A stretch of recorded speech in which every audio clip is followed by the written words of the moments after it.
காலமானார் பன்முக ஆளுமை இயக்குனர் நடிகர் பாக்யராஜ். மாரடைப்பு ஏற்பட்டு இயக்குனர் பாக்யராஜ் சென்னையில் காலமானார்.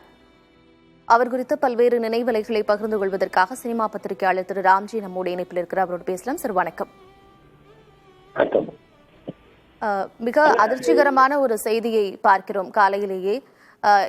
பாரதி ராஜா இறந்து 17 நாட்கள் தான் ஆகியிருக்கு. அதற்குள்ளாக அவருடைய சிஷ்யரும் காலமானார் அப்படிங்கிற செய்தி ஒட்டுமொத்த திரையுலகுக்குமே மிகப்பெரிய அதிர்ச்சியை ஏற்படுத்தி இருக்கிறது.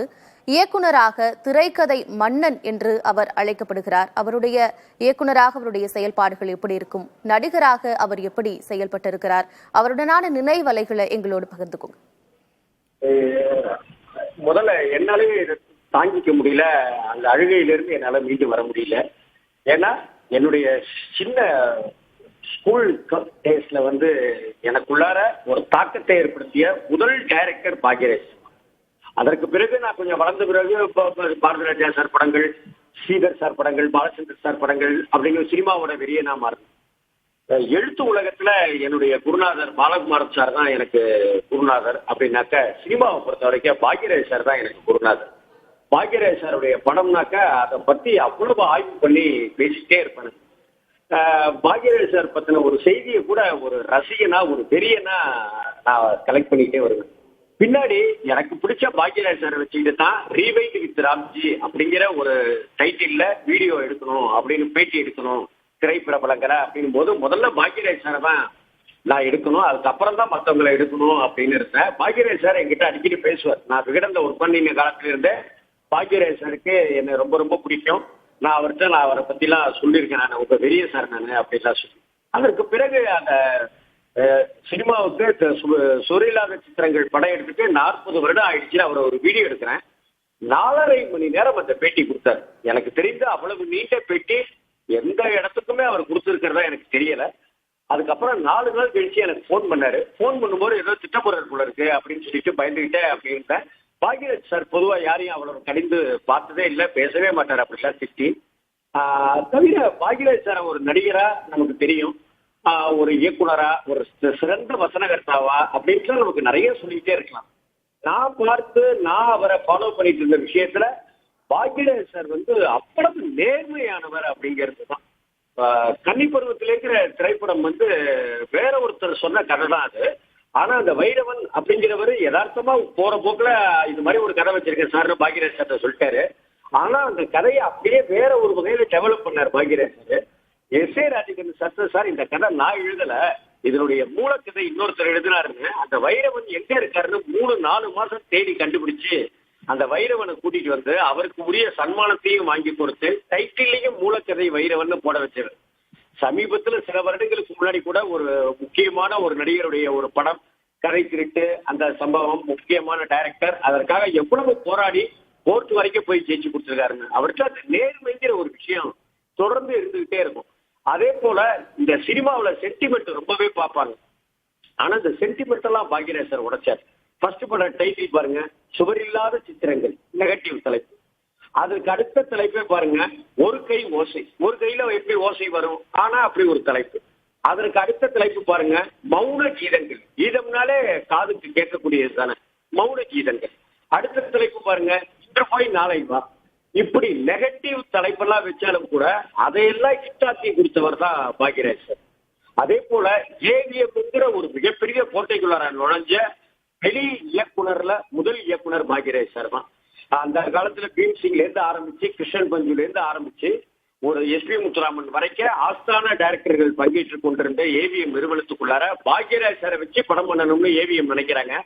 கிட்டத்தட்ட அந்த படத்தினுடைய டைட்டில் இருந்து பாட்டுக்கு உண்டான சிச்சுவேஷன், டியூனை எப்படி வாங்குறது முதற்கொண்டு பாக்யராஜ் தன்னுடைய ஆளுமையா அங்க பதிச்சார் ஏவிஎம்.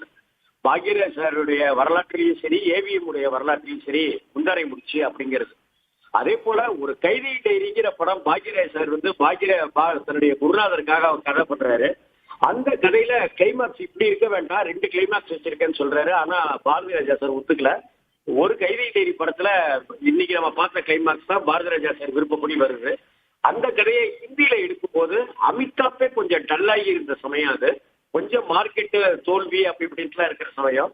அப்ப அவரை வைத்து படம் எடுத்துட்டு படத்தினுடைய ரிசல்ட் எல்லாம் பார்த்துட்டு இது பாக்யராஜ் படம், இது அமிதாப் படம்னு சொல்ல மாட்டேன் நானு அப்படின்னு அமிதாப் சாரே வந்து பாக்யராஜ் சாரை சொல்ற அளவுக்கு இங்கிலீஷ் தெரிய அளவுக்கு தெரியாத ஒரு பாக்யராஜ் சார் வெற்றி அடைந்த இடமும் கூட அந்த இடத்துலதான்.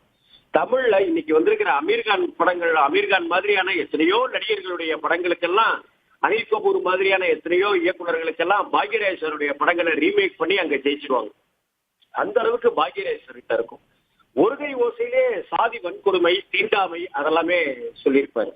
அப்பாவுடைய புறக்கணிப்பு, அம்மாவுடைய அரவணைப்பு, தாய்மாமன்களுடைய அரவணைப்பு, இப்படியாக வளர்ந்த பாக்யராஜ் சார் கிட்ட அப்பாவை தாண்டி அம்மாவை தாண்டி ஒரு குரு மேல அப்போ ஒரு மரியாதை உண்டு. நம்மெல்லாம் எங்க அப்பா பேரு அப்படின்னு நம்ம அப்பா பேரை கூட சொல்லுவோம். ஆனா பாக்யராஜ் சாரு பாரதிராஜன் கூட சொல்ல மாட்டார், குருநாதர் அப்படின்னு தான் சொல்லுவார்.